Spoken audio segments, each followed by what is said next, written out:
Hey there everyone, it's Aaron Hughes from FuDog Group, and in this video I'm going to talk about a concept that doesn't get talked about very often when it comes to productivity, efficiency, time management, and so on. And that concept is something that I call time frames.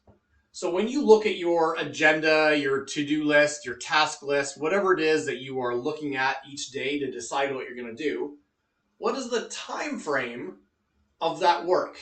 Now here's what I mean.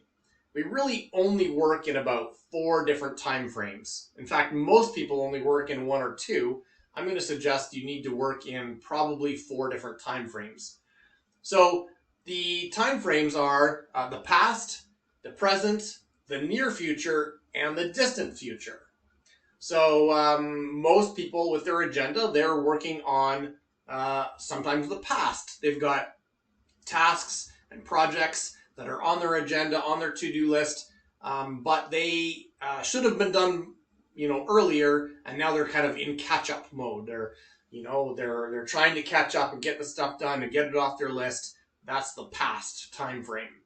And a lot of people work in the present time frame, right? They sit down at the beginning of the day. They've got this list of stuff that they want to do that day, and it's stuff that is either due that day or they're just like it needs to happen today for some reason. It's a meeting or it's a project that needs to happen on a specific day.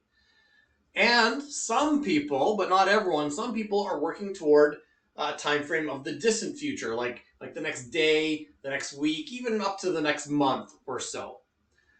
And so you've got these 3 time frames. And if you were to look at your agenda, your to-do list, and give yourself an honest assessment, what time frames are there? Do you have more in the past that you're catching up on? Is there more in the present? Are you just keeping up with it? Or are you working more proactively for like the week, like the next day, next week, or next month? Right? So that's kind of where a lot of people work. And I think a lot of our tasks typically bounce back and forth between these. Like some days you might, for example, have more catch-up stuff. And then other days you might work a little more proactively. And then maybe you're sick one day, or you go on vacation, and you come back and your past time frame tasks stack up a bit more. But in general, most people are working across these 3 time frames. And I think it's a good point here to pause and say, as you look at your agenda or your task list and you see the time frames, consider what is consistent. Are you consistently working on past time frame stuff? It's a good indicator that you're not able to catch up. You're not able to keep up, and so you should probably hire someone, delegate better, create better systems, productivity, automation, that type of thing, to clear out the past stuff to help you stop falling far behind all the time. If you find a lot of your stuff is present time frame, that's not bad. But the risk is that you're not building proactively for the future, and so you're going to end up with deadline after deadline kind of showing up all of a sudden, and you're scrambling to get it done because you haven't been able to work proactively toward the near future. So notice that on your task list or agenda, a lot of tasks consistently in the past probably means you're struggling to keep up. A lot of tasks consistently in the present probably means you're keeping up, but you could be surprised by deadlines and so on, or maybe you're procrastinating a little bit. What you need to do is, as much as possible, flip more of your work toward the near future time frame. Work more in that tomorrow to 1 month from now type of time frame. So you're working proactively on those things. And then eventually when they become due on the now time frame, that you have them done and there isn't a lot for you to do on this day. But the very, very best thing that you can do is work on the 4th time frame that I haven't mentioned yet, and that is a time frame of 1 to 5 years from now. And that's the time frame that, as much as possible, you should be adding to your task list.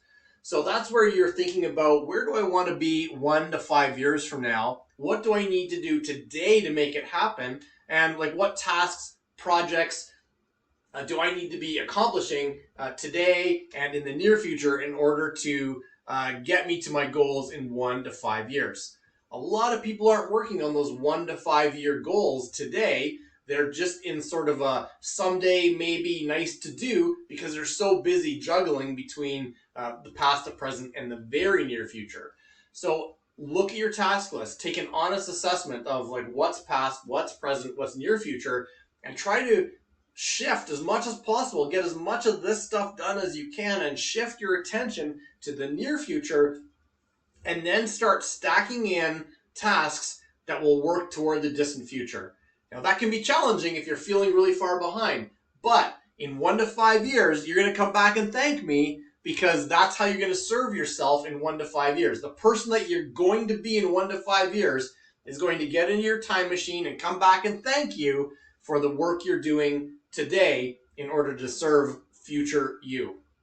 So, as much as possible, put as much work as you can on your task list toward a near future or distant future time frame, and you will enjoy your work a bit more because you're not feeling always behind, and you will be building a more abundant future for the future you that will thank you for your hard work today. All right, that is my insight for today on productivity, time management, efficiency, motivation, goal setting, and getting more done.